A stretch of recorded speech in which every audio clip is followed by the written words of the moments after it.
Thank you for coming to the session this afternoon.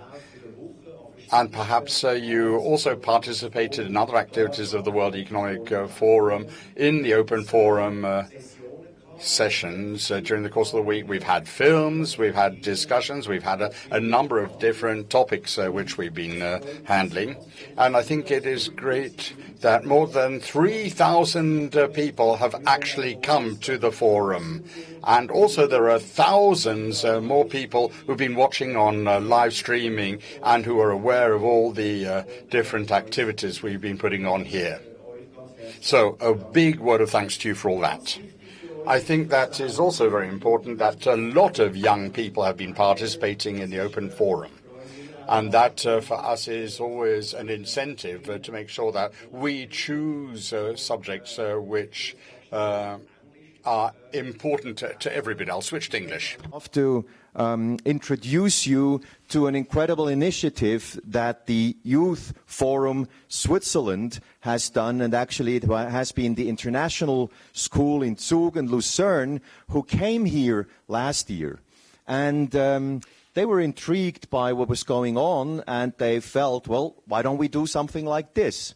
And so they visited us in Geneva, they had conversations with us, and we're actually really happy that they started to make a serious competition.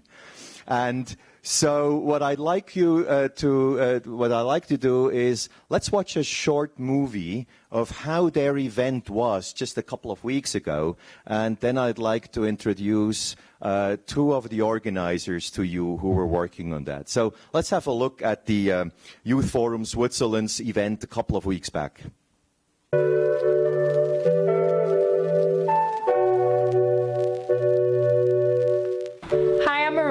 I'm Willemijn, and I'm Camilla, and we are the lead students organizers of the Youth Forum Switzerland. Although we were so inspired by the many conversations that we had with such influential leaders, we realized that the youth was underrepresented in these discussions. And this is where the Youth Forum Switzerland comes in and is now reality.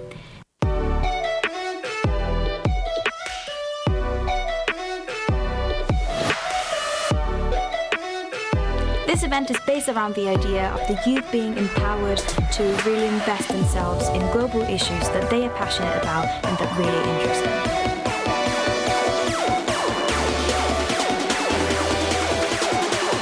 We aim to get every single student involved in Youth Forum Switzerland. The theme for Youth Forum Switzerland 2018 is Embracing Diversity, Empowering Lives, which is broad enough to cover a wide range of fields so that everyone can find something that they are personally interested in and connect with our amazing list of guest speakers from around the world.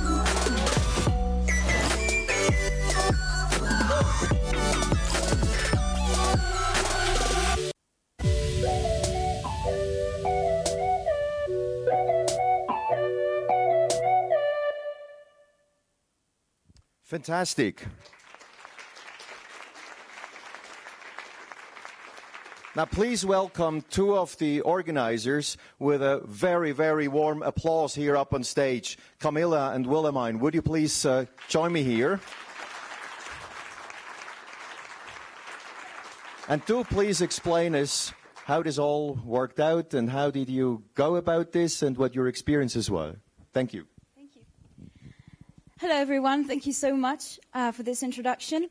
My name is Camilla Elisabeth Russo, and this is Willemijn Paul, and we are the lead students organizers of the Youth Forum Switzerland that took place last week.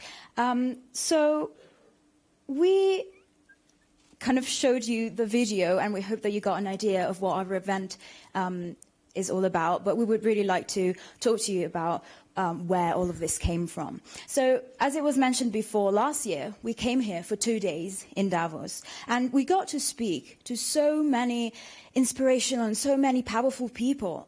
But then we realized, and that was great, but then we realized that actually the youth was not really represented, and there was a clear lack of youth, although people our age are actually really interested in these discussions.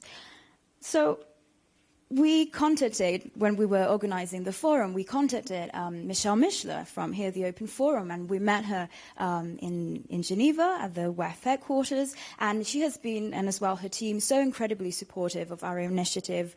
She has been listening to what we had to say, to our ideas, and this is really empowering the youth. So we believe that in our world today, the people our age are often not really being given a seat at the table and a chance to speak up, to take action, and just be heard. Thank you. So I'd also just quickly like to thank the Global Shapers Network, who played a big role in this, because last year, many of them were kind enough to actually come out of the WEF and to share their projects and their passions with us. And we were lucky enough to have a dozen of them attend our event last week, and to bring their inspirations to over 400 young people. So last year's Open Forum was one of the first times that I, as a young person, felt a degree of power and realized the potential that my voice could have. And again this year, we were able to reopen this intergenerational dialogue. And it is an honor to be able to share the stage with not only the likes of Malala and Al Gore, but again, to connect with even more of these global shapers who, as young leaders who are not much older than ourselves, are really the role models for our generation. So the Youth Forum Switzerland is created by students for us to kind of emulate the environment, the same environment that we felt here, for all of the youth in our local community. And because we feel that it is important for the change makers of today to include the change makers of tomorrow. Thank you. Thank you. Thank you. That was really fantastic, and we'll be very happy to continue to support you for your next edition of the Youth Forum Switzerland. So congratulations, that was really great. So now I'd like to switch over to today's session. And I must say, you are all very smart people, because you decided to come to a session called Secrets to a Long and Happy Life. And I'm actually quite sad that I can't stay on, because I'd be also curious how I could work on that. So it gives me really great pleasure to introduce Dan Buettner. He's a best-selling author, and he's a National Geographic fellow, and I'm sure he will have a lot of interesting secrets to share for us to a long and happy life. Dan, please.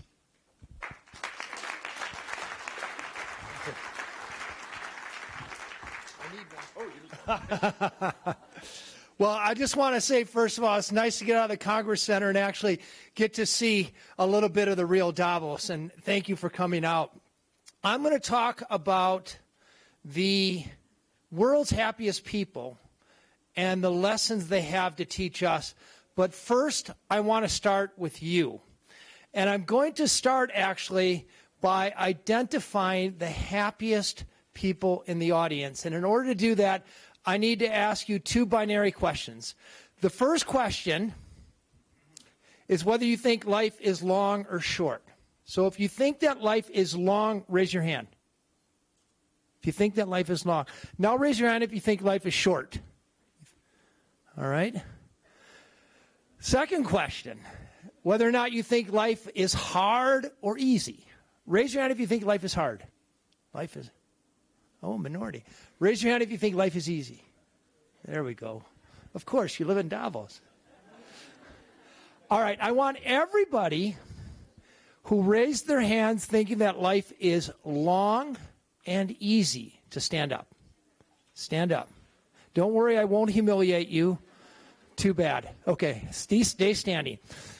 So a few years ago, stay standing if you would. A few years ago, a Harvard scientist by the name of Mike Norton led a team of surveyors worldwide, and they asked people these exact same questions and correlated them to happiness, civics, and generosity. And they found, 3,000 surveys, they found that the least happy people believed that that their lives were short and hard. The happiest people believed that life is long and easy. They also were more likely to vote and more likely to contribute money to charity. So could we give a big World Economic Forum to the people standing up here? Look around. These are the people you want to invite to your next cocktail party and fundraiser. So, I'm going to fix my pants here. My mother would be disappointed in me if I showed up sloppy. So, okay. So at National Geographic, over the past 15 years, I've developed a bit of an expertise at finding the most extraordinary populations on Earth and distilling their lessons. And my first big project had to do with longevity. Something called the Danish Twin Study established that only about 20% of how long you live on average is dictated by your genes. The other 80% is dictated by lifestyle and environment and just a little bit your health care. But the majority of it, lifestyle and environment. So my team and I at National Geographic set out to, in a sense, reverse engineer longevity. We spent 2.5 years working with a team of demographers to identify the statistically longest lived area. We found the longest lived women in the world in Okinawa, about 30 times more female centenarians there than you'd see in a European population on average. Icaria, Greece, almost no dementia there. Sardinia, Italy, the longest lived men live in the highlands of Sardinia, the Nuoro province. Nicoya, Costa Rica, that has the lowest rate of middle-age mortality. In other words, middle-aged people have the best chance of reaching a healthy age 90. And in Loma Linda, California, a group of Americans, conservative Methodists actually, who live about 8 to 10 years longer than the average American. So they have achieved what we wanted. And we found that no matter where you go in the world and see long-lived people, you see the same 9 things happening over and over and over again. But since I'm focusing on happiness for this speech, I'm going to jump right to the bottom line. The main principle of longevity no matter where you go. And it took me 8 years to discover what I'm going to tell you right now. When you find a population of people where the 80-year-olds are still standing on their head and the 90-year-olds are still skiing and the 100-year-olds are still karate master, it's not because they tried to live a long time. Longevity just happened to them. They never got on diets. They never started to do exercise programs. They didn't take supplements. They didn't call a number on TV that promised them some longevity scheme. Longevity happened to them. And the big insight here is that if you really want to live a long time, what works is letting longevity ensue as opposed to trying to pursue longevity. Where you go and you see people living a long time, you see the same 5 environmental factors in place. First of all, they have a system of eating the right way. They eat 90 to 100% plant-based foods.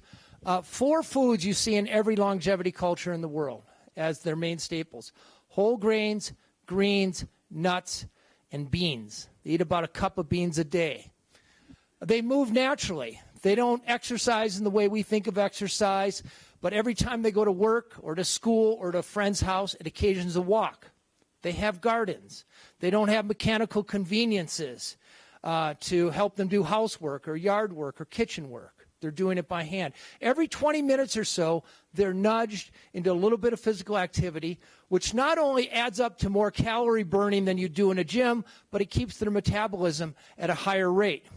They have vocabulary for purpose. They live in the right community.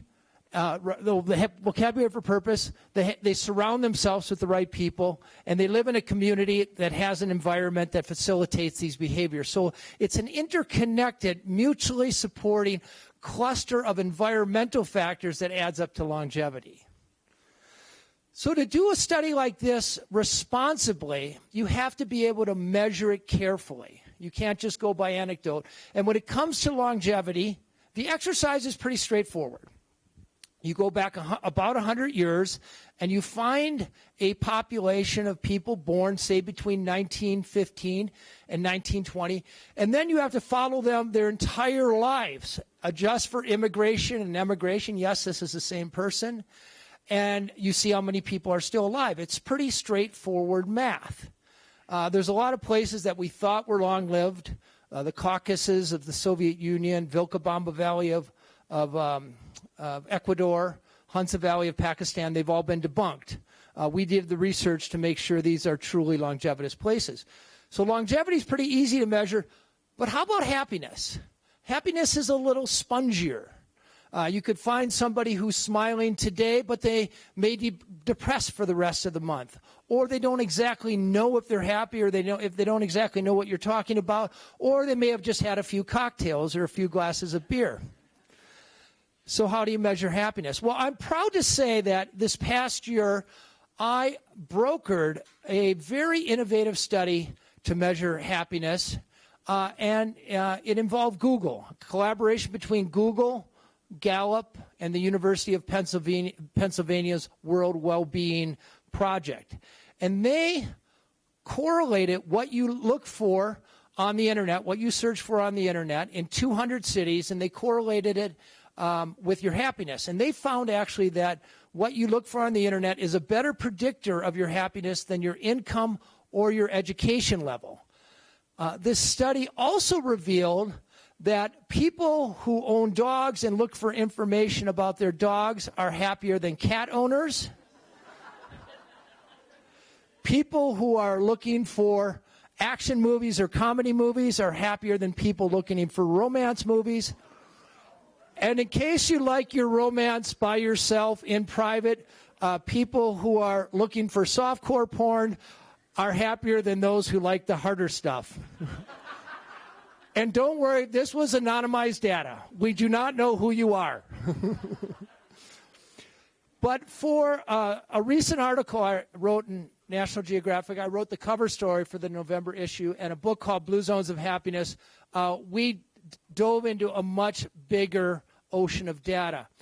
Several international organizations around the world, 151 countries in fact, participate in these random sample subjective well-being surveys. And these surveys ask you a number of questions about your happiness and then a number of other questions about your life. And with these surveys, we can kind of get insight into people, but we can also identify the happiest places in the world and what accompanies that happiness. So I actually want to dive down in that a little bit. So what do I mean? So when it comes to happiness, academically speaking, it's a meaningless term because you can't really measure happiness. But you can measure life satisfaction. The way that's measured is surveyors ask people, consider your life as a whole, on a scale of 1 to 10, how satisfied are you with your life? And it turns out that yields a pretty good response, especially when you ask thousands of people. That averages out the errors of people who are exaggerating or understating their happiness. But because we only remember about 2% of our lives, we tend to remember the high points and the low points. If I ask you what you had for lunch a week ago Tuesday, you probably couldn't tell me. So this life satisfaction measure is evaluative, and it's only one facet of happiness. Another facet is your daily emotions. And because you can pretty accurately remember the last 24 hours, when surveyors ask you how much you felt joy, and how much you smiled, and how much you worried, and how much you felt stress, we can get a pretty good idea of how you're experiencing life. And those two are only correlated by about 0.5%. They're moderately correlated, not the same thing. And then they can measure purpose by asking you a few questions about if you're able to use your strengths to do what you do every day. So those three come together, and then these surveys ask about 80 other questions about your demographics, your values, and your life characteristics. And through the magic of something called regression analysis, you can start to see very clearly which of these things are favoring each of these three facets of happiness with remarkable consistency. And when you distill that all down, it becomes a very good prescription for longevity. And I'm going to tell you what that prescription is. But first, in the spirit of National Geographic, I'm going to reveal that mystery by taking you to a few faraway places and telling you a story. And the story we're going to tell you are of the world's happiest places. And the first place I'm going to take you to is the happiest place in Asia. Does anyone want to guess the happiest place in Asia? Anyone? What do you think? What is it? Japan? Bhutan? Bhutan, I hate to say, is number 91 in the world. That national happy stuff is mostly a PR whitewash. What? Myanmar? So. Who said that? Singapore.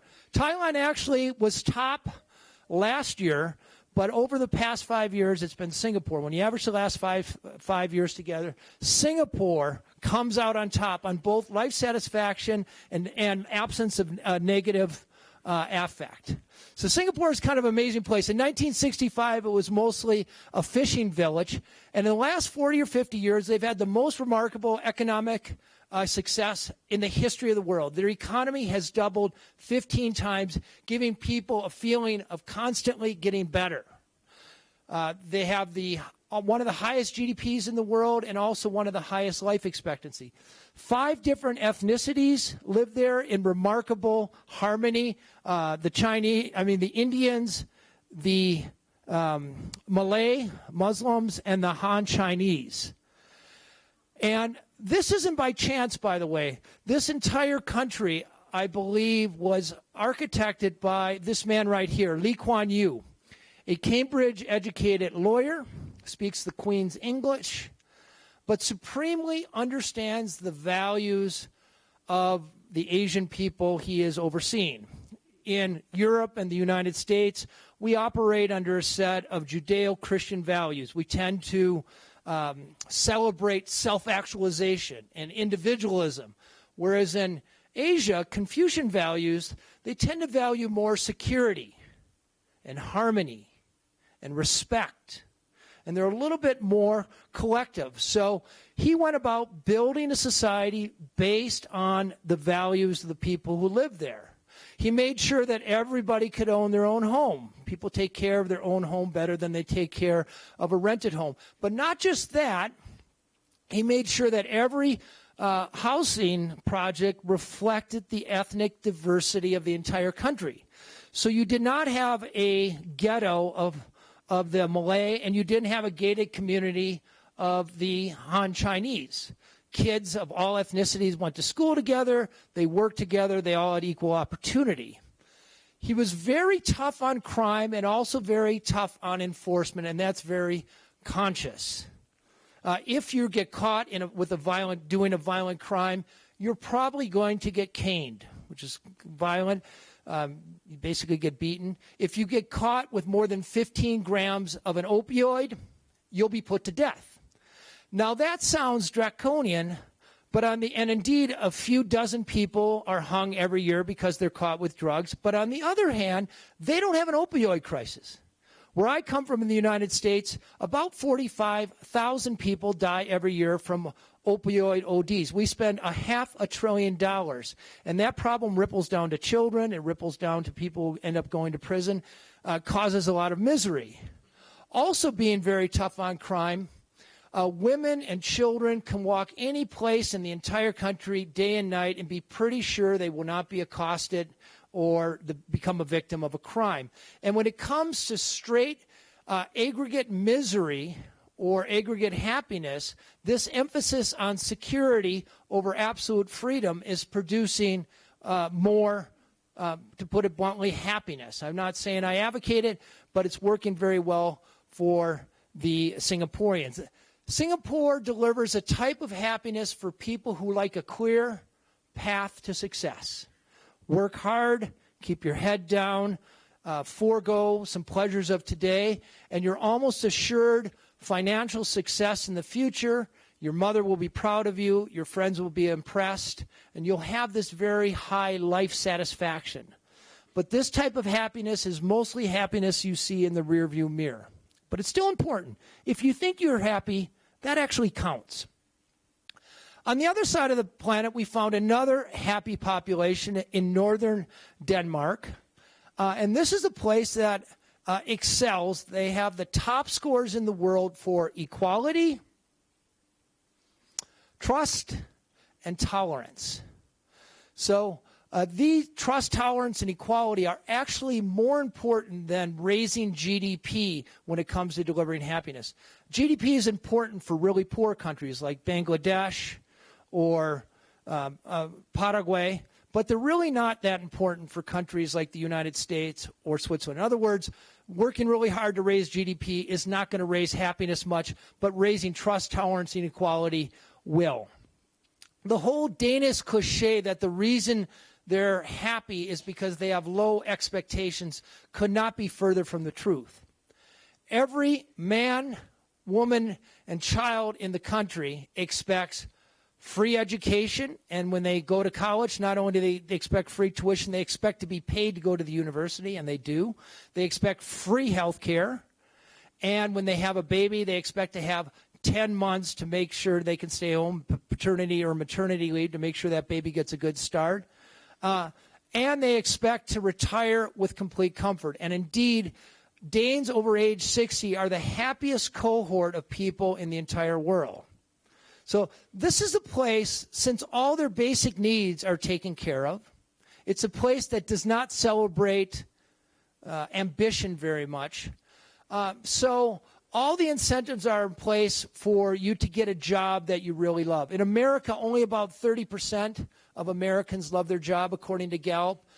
In Denmark, it's about 80%. So most people are able to pursue their passions at work, and indeed, Denmark's a place that excels at furniture building, design, architecture. They work 37 hours a week, and they mostly knock off mid-afternoon, and they belong to clubs, the clubs wherein they can pursue their hobbies. So this is a type of place that is going to appeal to people who want to follow their purpose and their passion, whether it's rabbit jumping or bicycle riding au naturel. By the way, the photographers on this project were Corey Richards and David McLean, and they helped bring this story together. However, I do not recommend you do this at home. So the spot on the globe where both longevity and happiness come together best is in the small Central American country of Costa Rica. And the Nicoya Peninsula up there, you have the longest lived people, but just a little bit to the north in the Central Valley of Costa Rica, you have the happiest people in the world. Happiest is measured by day-to-day positive emotions. So the Central Valley is a place where it's eternally springtime. The temperature only varies by about 10 degrees from year to year. You're surrounded by beautiful nature, has the best coffee in the world. But Costa Rica had the advantage over the other countries in Central America in that the first presidents were teachers instead of dictators or people kind of put in place by the military. Their top values are family and religion. And indeed, no matter where you go in the world, religious people report higher levels of happiness than their non-religious counterparts. It's not to say that you should be religious if you're not. It just says religion corresponds to being happier. The type of happiness that excels in Costa Rica is the type of happiness that suggests that you're experiencing life optimally, sort of the carpe diem. Costa Ricans will almost never do a couple extra hours of work when they can be socializing. Their cities are set up so they're walking most places, they're bumping into their friends, they're shopping at a central market, and Sunday afternoon family gatherings happen every week with certainty. No matter where you go in the world and you find happy populations, it's not a coincidence. This sort of happiness myth that you can go to villages in Africa or Asia and see happy people dancing and, oh, if only I could live there, I'd be happier. Complete myth. Where you find true happiness populations between 50 and 150 years ago, enlightened leaders shifted their focus from economic development and started to concentrate on, number one, education. And I don't mean just printing out PhDs. I mean making sure that every child can read, Remarkably, Costa Rica and Denmark were the first countries in their hemisphere to educate the daughters of farmers. That was a radical idea 150 years ago. So when you educate girls, they grow up to be educated mothers. They have fewer children who themselves are better educated. They're healthier. Those kids grow up to be more productive, healthier. They make better voting decisions, and it creates an upward ratcheting spiral of happiness. They focused on health, but not the back-ass word sick care we have in the United States. It usually means public health. It's making sure people don't get sick in the first place. And they also emphasize equality. It's either usually through taxation or making sure that quality public services are a human right, not just an option.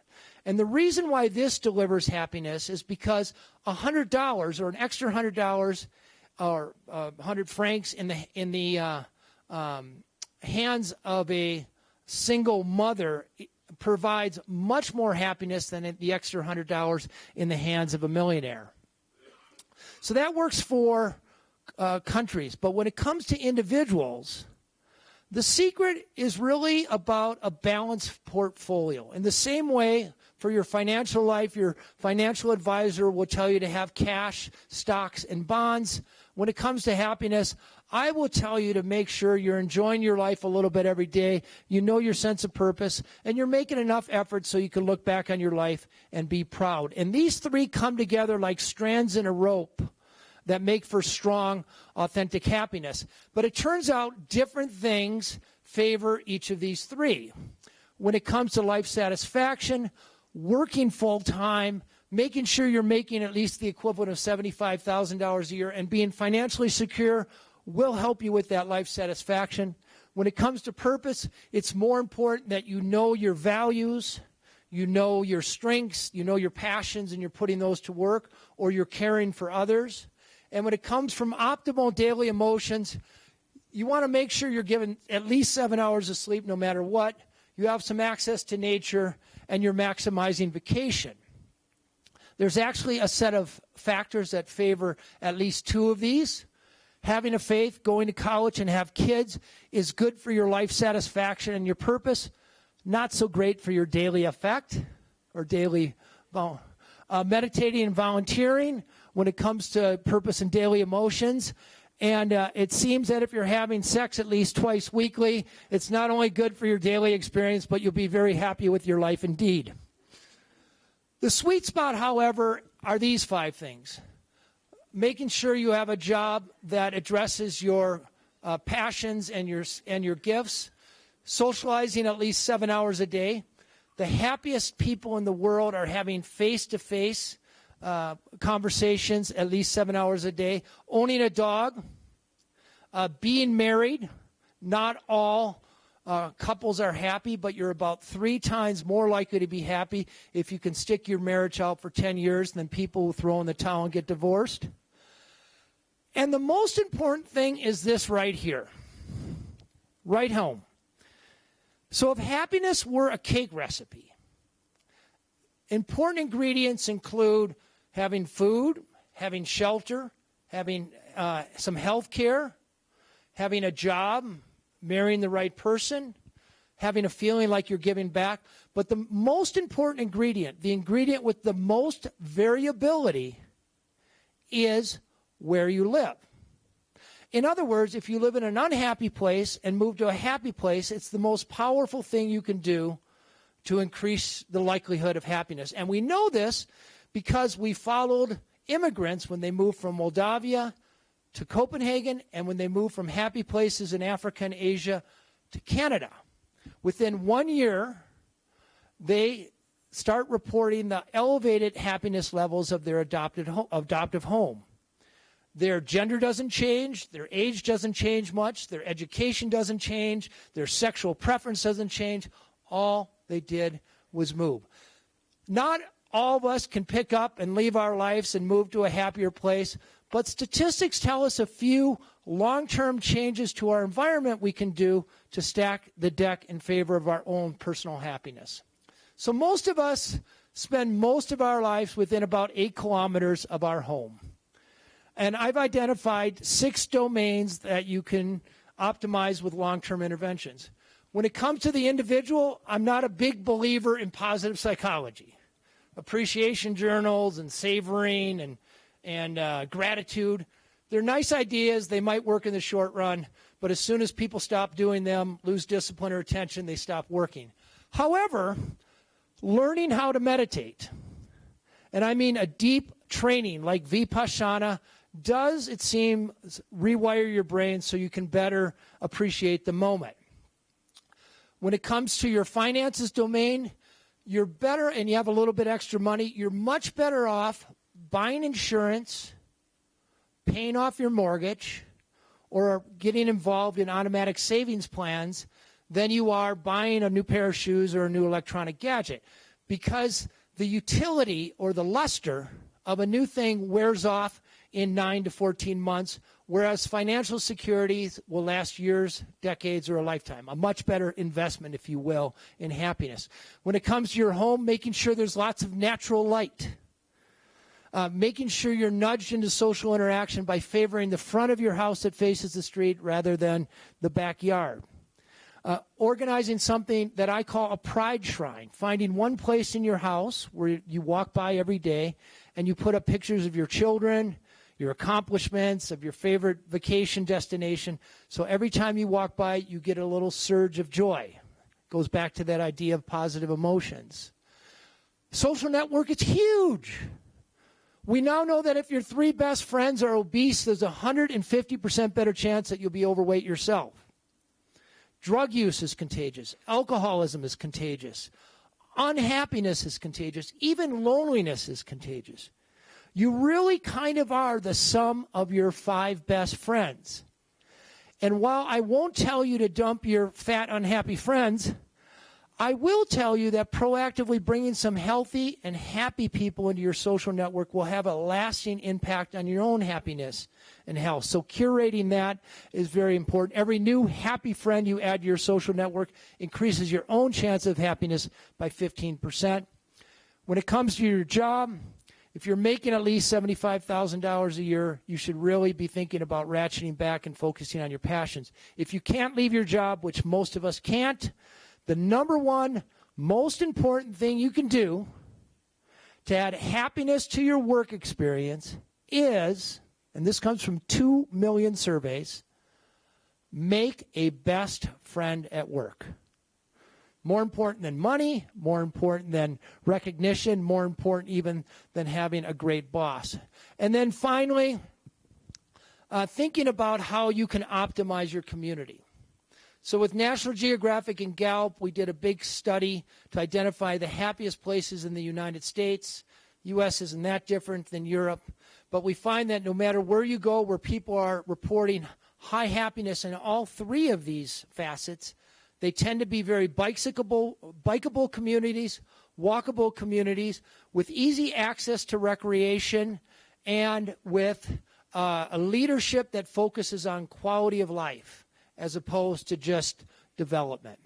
So the bottom line here, the headline is, if you want to be, well, when it comes to trying to change your habits, that works occasionally for the short run, but it fails for almost all people almost all the time.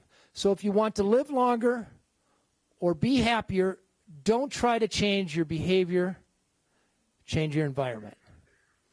So I want to close with the best piece of advice I got on happiness. So I spent 10 years doing this research, and I found the happiest man in the world in northern Mexico. His name is Armando Aguirre Fuentes, and he's a columnist. He's a short guy with a lantern jaw. He writes 4 columns a day, and he writes about happiness. He writes about life. I sat down with him for 2 hours and got the most amazing interview. But at the end of the interview, I said, can you sum it up for me in just one phrase? If people want to be happier, what should they do? And he said, eat without gluttony, drink without getting drunk, love without jealousy. You can argue, but never go to bed mad, and occasionally, with great discretion, misbehave. Thank you very much.